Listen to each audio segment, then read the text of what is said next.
Hello all, welcome to spices with smiles. என்னோடய சேனலை பார்த்து அதுக்கு லைக் பண்ணி சப்ஸ்கிரைப் பண்ணி சப்போர்ட் பண்ணிகிட்ருக்க ஒவ்வொருத்தருக்கும் ரொம்ப ரொம்ப தேங்க்ஸ். எனக்கு எப்போவுமே குவிக் க்ளீனிங் ரொம்பவே பிடிக்கும். ரொம்ப எஃபோர்ட் போடாமல் என் வீட்டை நான் க்ளீன் பண்ணுறதுக்காக யூஸ் பண்ணுற சில டூல்ஸ் எல்லாம் நான் உங்களோட இன்றைக்கி ஷேர் பண்ணிக்க போகிறேன். கண்டிப்பாக இது உங்களுக்கு ரொம்ப யூஸ்ஃபுல்லாக இருக்கும். இன்றைக்கி எங்கள் வீட்டு மாஸ்டர் பெட்ரூம் அண்ட் பூஜை ரூமையும் க்ளீன் பண்ண போகிறேன்.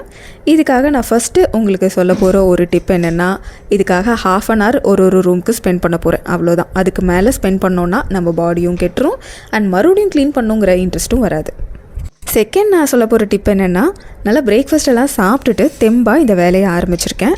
டைம் பார்த்திங்கன்னா ஒரு 10-11 மணி இருக்கும். இப்போது இந்த க்ளீனிங் எல்லாம் முடிச்சுட்டு கொஞ்சம் ரிலாக்ஸ் பண்ணுறதுக்கும் டைம் இருக்கிற மாதிரி தான் இதை ஆரம்பிச்சிருக்கேன்.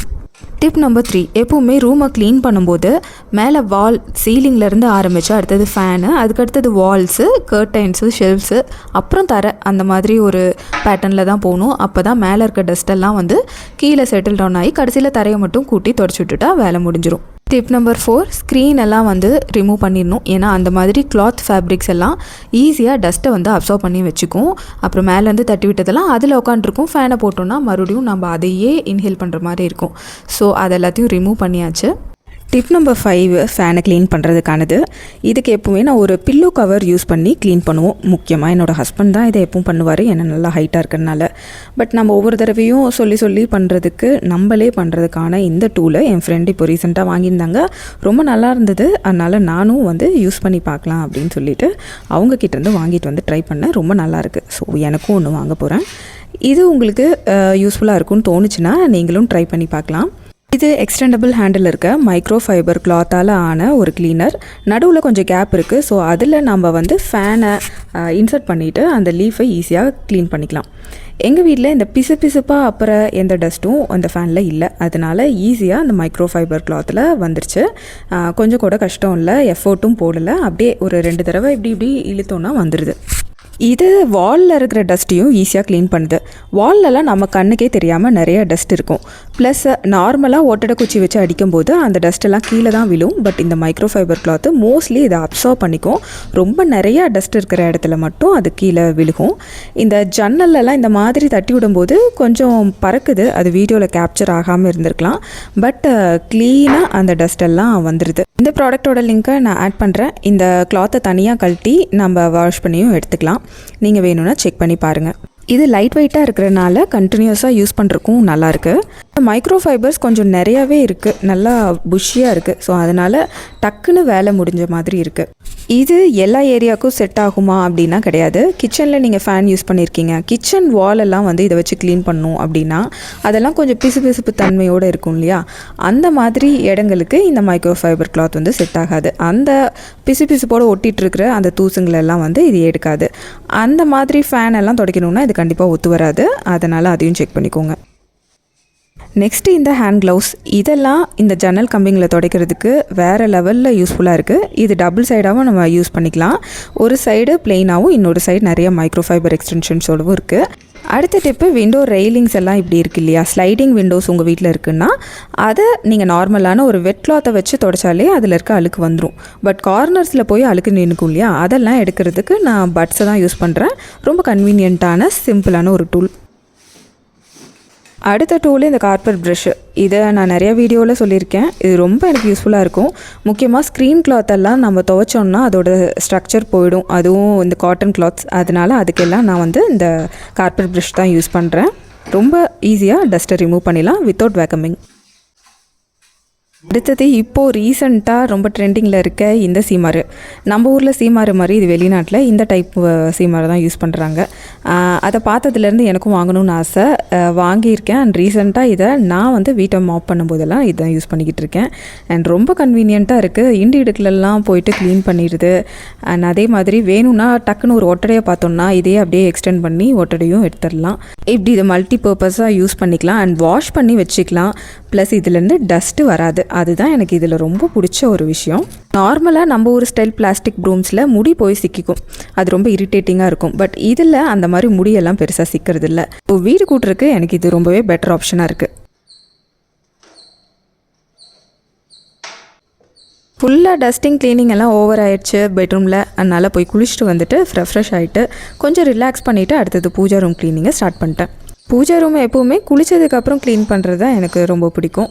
நெக்ஸ்ட் டே தேர்ஸ்டே பூஜை எல்லாம் இருக்குது அப்படிங்கிறனால இதை ஃபுல்லாக க்ளீன் பண்ணிடலாம் அப்படின்ட்டு மேலே இருக்கிற மாவிலையை வந்து ஃபைனலி எடுத்து போட்டாச்சு. ஏன்னா புதுசாக போட்டுக்கலாம், ரொம்ப காஞ்சிருச்சு, பார்க்குறக்கும் நல்லா இல்லை. பெட்ரூம்க்கு யூஸ் பண்ண அதே டூல்ஸ் அதே க்ளவுஸ் இதெல்லாம் வச்சு தான் நான் மேலே அண்ட் சீலிங்கு எல்லாத்தையும் க்ளீன் பண்ணி விட்டுட்டு அதுக்கப்புறம் நம்ம பூஜை பொருட்களோட க்ளீனிங்கை ஆரம்பிச்சிட்டேன். எங்கள் வீட்டில் கிச்சன் அண்ட் மாஸ்டர் பெட்ரூம் அது ரெண்டுக்கும் போகிற வழியில் ஒரு பேசேஜ் இருக்குது. அந்த இடத்துல தான் பூஜா ரூம் இருக்குது. ரொம்ப பார்வையாக இருக்கும் அப்படிங்கிறனால அந்த இடத்துல பூஜை ரூம் செட் பண்ணியிருந்தோம். பேசேஜில் இருக்கிறனால கதவு வச்சோம்னா போகிறப்ப வர்றப்ப இடிக்கும் அண்ட் ஓப்பன் பண்ணி வச்சுட்டே இருக்க முடியாது அப்படிங்கிறனால இந்த ரோலிங் அப் வுடன் ஸ்க்ரீன் போட்டிருந்தோம். இது ரொம்ப கன்வீனியண்ட்டாக இருக்குது. நெக்ஸ்ட்டு பூஜை பாத்திரம் க்ளீன் பண்ணுறதுக்கு நான் நிறையா டிப்ஸ் யூஸ் பண்ணியிருக்கேன். ஒவ்வொரு வீடியோவிலும் ஒவ்வொரு டிப்ஸை நான் ட்ரை பண்ணிட்டே இருப்பேன். இந்த தடவையும் அந்த மாதிரி ஒரு க்ளீனிங் டிப்பு தான். இது வைரலாக போயிட்டுருக்கு அப்படிங்கிறனால இதை ட்ரை பண்ணேன். ஆனால் சும்மா சொல்லக்கூடாது, இது வேறு லெவலில் க்ளீன் பண்ணுது. பூஜை பாத்திரம் விளக்குறதுக்கு இந்த டிப்புக்கு மேலே வேறு ஒரு டிப்பு இருக்க முடியாது. அவ்வளோ பர்ஃபெக்டாக இருந்தது. அண்டு ரொம்ப நாள் க்ளீன் பண்ணாமல் இருக்கிற பாத்திரம்லாம் கூட நல்லா க்ளீனாக வந்துடுது. இந்த மேஜிக் க்ளீனிங் பவுடரில் என்னென்ன மிக்ஸ் பண்ணியிருக்கேன் அப்படின்னு பார்த்தீங்கன்னா 1 டேபிள் ஸ்பூன் மஞ்சள் தூள், 1 டேபிள் ஸ்பூன் கோதுமை மாவு, 2 டேபிள் ஸ்பூன் சால்ட், அதாவது டேபிள் சால்ட்டுன்னு சொல்லுவோம் இல்லையா அது, அதுக்கப்புறம் ஒரு லெமனோட ஜூஸு. அப்புறம் நீங்கள் கன்சிஸ்டன்சி வேணும் லூஸ் பண்ணணும் அப்படின்னு நினச்சிங்கன்னா கொஞ்சமாக தண்ணியும் சேர்த்துக்கலாம். இது ஒரு பேஸ்ட் மாதிரி கன்சிஸ்டன்சியில் இருக்கும். இதை நான் சாமி பாத்திரம் க்ளீன் பண்ணுறதுக்கு அப்படிங்கிறக்காகவே ஒரு பாத்திரம் விளக்குற நார் வச்சுருக்கேன் அண்ட் ப்ரஷ்ஷு எல்லாமே அதுக்குன்னு தனியாக வச்சுருக்கேன். அதை யூஸ் பண்ணி நான் பாத்திரத்துக்கு மேலே எல்லாம் லைட்டாக அப்ளை பண்ணிவிட்டு எந்த ஒரு ப்ரெஷரும் போட தேவையில்லை, ஜஸ்ட் லைட்டாக அப்ளை பண்ணிவிட்டு அதை ஒரு 5 நிமிஷம் விட்டுறேன். அதாவது ஒரு பாத்திரத்தில் அப்ளை பண்ணிவிட்டு கடைசி பாத்திரத்தில் அப்ளை பண்ணி முடிக்கும்போது ஒரு அந்த டைமே போதுமானதாக இருக்கும் இதுக்கு. அப்புறம் அதை எடுத்து லைட்டாக இப்படி வைப் பண்ணி பாருங்கள், சூப்பராக வந்துடுது. நான் வந்து சரி இன்னும் தேய்ச்சி பார்க்கலாமேன்ட்டு தான் லைட்டாக தேய்ச்சேன். ஆனால் அப்படியே பல தங்கம் மாட்டம் மின்ன ஆரம்பிச்சிருச்சு. இந்த மேஜிக் பேஸ்ட்டு செம்பு, பித்தளை, வெண்கலம் இதை க்ளீன் பண்ணுறதுக்கு மட்டும்தான் யூஸ் பண்ண முடியும். வெள்ளிக்கெல்லாம் இது யூஸ் ஆகாது. ஒன்ஸ் பாத்திரத்தெல்லாம் வாஷ் பண்ணி முடிச்சுட்டு ஒரு நல்ல சுத்தமான கிளாத்தில், ட்ரையான கிளாத்தில் இதை க்ளீனாக தொடச்சி எடுத்துடணும். அப்போ தான் அந்த ட்ராப்லெட்ஸ் எல்லாம் விழுந்து மறுபடியும் பாத்திரம் கருக்காமல் இருக்கும். இப்போ சாமி பாத்திரங்கள்லாம் வாஷ் பண்ண அதே கையோட மறுபடியும் அந்த சிலைகள் எல்லாத்தையும் எடுத்து வாஷ் பண்ண ஆரம்பிச்சிட்டேன். என்கிட்ட இருக்க எல்லா சாமி சிலைகளுமே வந்து இந்த வெண்கலத்தில் சேர்ந்தது தான். ஒரே ஒரு சிலை மட்டும் மார்பிளில் வச்சுருக்கேன். அதனால எல்லாத்தையும் ஒன்றா ஒரு பிளேட்டில் வச்சுட்டு இந்த பேஸ்ட்டை அப்ளை பண்ணிவிட்டு நல்லா ப்ரஷ்ஷை வச்சு அப்ளை பண்ணிக்கிட்டேன். ஸோ தட் அந்த நூக் அண்ட் கார்னர்ஸ்லாம் ஸ்ப்ரெட் ஆகும் இல்லையா, அதுக்காக. அதுக்கப்புறம் அதை உடனே வாஷ் பண்ணி எடுத்துட்டேன். எல்லாம் புதுசு மாதிரி பளபளன்னு மின்ன ஆரம்பிச்சிருச்சு. இது வெண்கலத்தை விட செம்புக்கு ரொம்ப நல்லா இருக்க மாதிரி எனக்கு ஃபீல் ஆச்சு. சாமி சிலைகள், பிளேட் எல்லாம் கிட்டத்தட்ட ஒரு 15 மினிட்ஸ்குள்ளேயே நீட்டாக வாஷ் பண்ணி எடுத்து வச்சாச்சு. அடுத்தது சாமி ரூம் க்ளீன் பண்ணுறதுக்காக நான் இந்த மாதிரி ரீயூசபிள் டிஷ்யூஸ் வாங்கி வச்சுருக்கேன். இதை நீங்கள் எல்லா ஏரியாஸையும் க்ளீன் பண்ண வச்சுக்கலாம். ஒரு 10-15 தடவை கம்ப்ளீட்டாக அதை நீங்கள் நல்லா யூஸ் பண்ணிவிட்டு இதை ஈஸியாக தூக்கி போட்டுடலாம். ஸோ எண்ணெய் பிசுக்கான ஏரியாஸ் அண்ட் இந்த மாதிரி சாமி ரூம்லேயும் நிறைய எண்ணெய் பிசுக்கு இருக்கும் இல்லையா, அதெல்லாம் க்ளீன் பண்ணுறதுக்கு இது ரொம்ப கன்வீனியண்ட்டாக இருக்கும். நீங்கள் இதுக்கு பழைய துணி ஏதாவது கூட எடுத்து அதுக்கு யூஸ் பண்ணிவிட்டு நீங்கள் தூக்கி போட்டுடலாம். எனக்கு இந்த பழைய துணிகள் எல்லாம் வச்சு சாமி ரூம் க்ளீன் பண்ணுறதுக்கு பதிலாக இந்த மாதிரி ஃப்ரெஷ்ஷான ஒரு நீட்டான கிளாத்தில் பூஜை ரூம் க்ளீன் பண்ணுறப்ப இன்னொரு கொஞ்சம் திருப்தியாக இருக்கும். அதனால நான் இதை யூஸ் பண்ணிக்கிட்டு இருக்கேன். அண்ட் இதை யூஸ் பண்ணிவிட்டு ஒரு தடவை இந்த பூஜை ரூமை க்ளீன் பண்ணிவிட்டு மறுபடியும் கிச்சன் க்ளீன் பண்ணுறதுக்காக இந்த ரீயூசபிள் டவல்ஸை நான் யூஸ் பண்ணிப்பேன். முடிஞ்ச அளவுக்கு இந்த ரீயூசபிள் டவல்ஸ் அண்ட் டிஷ்யூஸ் இதெல்லாத்தையும் நான் யூஸ் பண்ணுறதை குறைச்சிப்பேன். வீட்டில் இருக்கிற பெட்ஷீட்ஸு, தலைவாணி உரை இதெல்லாத்தையும் கட் பண்ணிவிட்டு நம்ம அதை கிளீனிக்கு யூஸ் பண்ணுறது தான் பெஸ்ட் ஆப்ஷன். இந்த மாதிரி ஒரு ரோல் வாங்கினா அதுவே எனக்கு ஒரு வருஷம் ஃபுல்லாகவே வரும். அந்தளவுக்கு நான் வந்து கம்மியாக தான் இது யூஸ் பண்ணுவேன். பூஜா ரூமை க்ளீன் பண்ணதுக்கப்புறம் சாமி படத்தெல்லாம் அந்தந்த இடத்துல வச்சு பூவெல்லாம் வச்சு பொட்டெல்லாம் வச்சு சாமி கும்பிடும்போது இருக்கிற ஒரு சாட்டிஸ்ஃபேக்ஷன் இருக்கே பாப்பா, வேறு லெவல். நீங்களும் கண்டிப்பாக இதை ட்ரை பண்ணி பார்த்துட்டு சொல்லுங்கள்.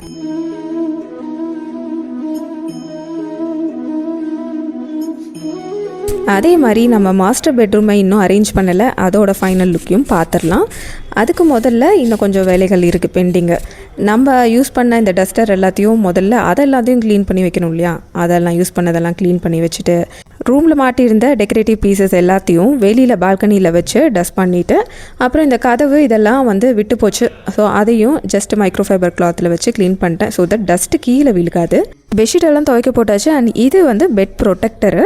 இந்த ப்ரொடெக்டர் வந்து எப்போவுமே இருக்கும். அண்ட் வருஷத்தில் ஒரு 2-3 தடவை இதை வாஷ் பண்ணுவேன், அவ்வளோதான். நம்ம ஆல் டைம் க்ளீனிங் சொல்யூஷன் இருக்குது இல்லையா, இந்த வினிகர், பேக்கிங் சோடா அண்ட் கொஞ்சம் டிஷ்வாஷ் சோப்பு இதெல்லாம் கலந்த மிக்சரை வச்சு நல்லா ஸ்ப்ரே பண்ணி ட்ரெஸ்ஸிங் டேபிளில் தொடச்சிப்பேன். மோஸ்ட்லி ட்ரெஸ்ஸிங் டேபிளில் ஓப்பன் ஷெல்ஃப்ஸில் எதுவும் பெருசாக வச்சுக்கிறது இல்லை. ஆனால் 1-2 அடிக்கடி யூஸ் பண்ணுற பொருட்களை எப்போ இங்கே வச்சுருப்பேன். அதனால் இந்த இடம் வந்து பெருசாக டஸ்ட் ஆகாது. அந்த ஷெல்ஃபை லைட்டாக க்ளீன் பண்ணாலே போதுமானதாக இருக்கும். இந்த ஸ்விட்ச் போர்ட்ஸ் எல்லாம் துடைக்கிறதுக்கு ஒரு க்ளீனான ட்ரை கிளாத்தில் நம்ம வினிகரை மட்டும் லைட்டாக எடுத்துக்கிட்டு அதை வச்சு துடைச்சோன்னா க்ளீனாக வந்துடும். ரொம்ப முக்கியமான ஒரு டிப்பு, உங்கள் பெட்ரூம் கொஞ்சம் நீட்டாகவே தெரியறதுக்கு உங்கள் வீட்டில் குழந்தைங்க இருக்காங்கன்னா bed protector is a must. குழந்தைங்க இல்லாட்டியும் இதை வாங்கிக்கிறது நான் சஜஸ்ட் பண்ணுவேன். அடுத்த டிப்பு, நார்மல் பெட்ஷீட்ஸ் யூஸ் பண்ணுறதுக்கு பதிலாக இந்த மாதிரி ஃபிட்டட் பெட்ஷீட்ஸ் யூஸ் பண்ணி பாருங்கள். அதோட க்ளீன் லுக்கே தனி தான். இதுவரையிலும் நான் யூஸ் பண்ண டூல்ஸ் அண்ட் டிப்ஸு இதெல்லாம் எத்தனை பேர் நீங்களும் யூஸ் பண்ணுறீங்கன்னு சொல்லுங்கள். இதில் யூஸ் பண்ணியிருக்க டூல்ஸ் எல்லாத்தையும் நான் லிங்க் பண்ணுறேன். அண்ட் ரொம்ப சிம்பிளான ப்ராக்டிக்கலான டிப்ஸ் அண்ட் டூல்ஸ் தான் நான் உங்களோட ஷேர் பண்ணியிருக்கேன். எல்லாமே லெஸ் தேன் 500 rupees தான் இருக்கும். இந்த வீடியோவை கடைசி வரையிலும் பார்த்ததுக்கு ரொம்ப ரொம்ப தேங்க்ஸ். By bye friends. இன்னொரு வீடியோவில் மீட் பண்ணுறேன்.